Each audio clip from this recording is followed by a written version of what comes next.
Jina langu naitwa Peter Dismas, mwenyekiti wa jumuiya ya vijana kata Manzese.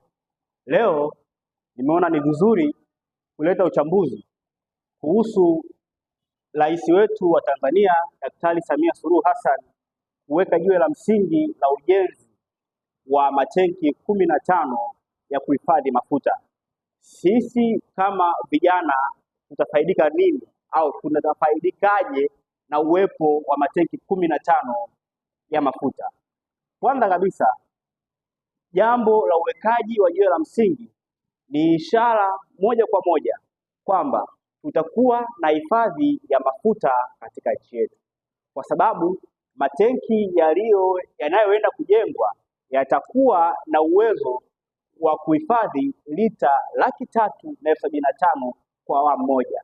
Maana yake Tanzania tutakuwa na akiba ya mafuta, lakini vile vile uwepo wa matenki 15 yataenda kusaidia udhibiti wa mafuta na upandaji wa bei. Maana yake ikitokea katika nchi ambazo zinazalisha mafuta kwa wingi zipo katika mgogoro, sisi kama Tanzania kupitia matenki ambayo rais ameweza kuweka jiwe la msingi, mafuta hayo yatatusaidia sana katika nyakati ngumu. Halikadhalika, uwepo wa matenki yale 15 yataenda kupunguza gharama ya bidhaa kupanda, kwa sababu tunaelewa bidhaa zinapanda kwa sababu ya mafuta kuwa juu, na kinachosababisha mafuta kuwa juu au mafuta kuwa yamepanda bei ni nini?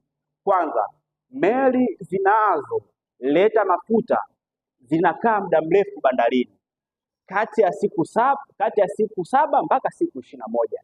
Kitendo cha meli kukaa bandarini, maana yake wasafirishaji wa mafuta itawalazimu kulipia gharama za parking ya meli, na tunafahamu gharama ya parking ya meli ni dola za Kimarekani 2,500 sawa na milioni 58. Sasa gharama hizi zinaenda kulipwa na mtumiaji wa mwisho, lakini uwepo wa matenki yale yataenda kupunguza siku za meli kukaa bandarini. Tafsiri yake italeta auheni kubwa sana kwa wanaotumia bidhaa na wanaonunua bidhaa. Halikadhalika, uwepo wa matenki 11 katika nchi yetu itaenda kufungua uchumi kuimarika. Kivipi? Uchumi utaimarika kwa sababu zifuatazo.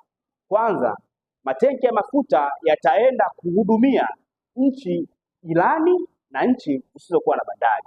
Tunafahamu Tanzania tumepakana na Rwanda, tumepakana na Kongo, Zambia, Malawi.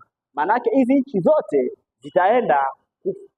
tutaenda kuuzia mafuta kwa sababu tunayo akiba ya mafuta ya yale matenki 15. Hivyo vijana wenzangu, nimeona leo niwaletee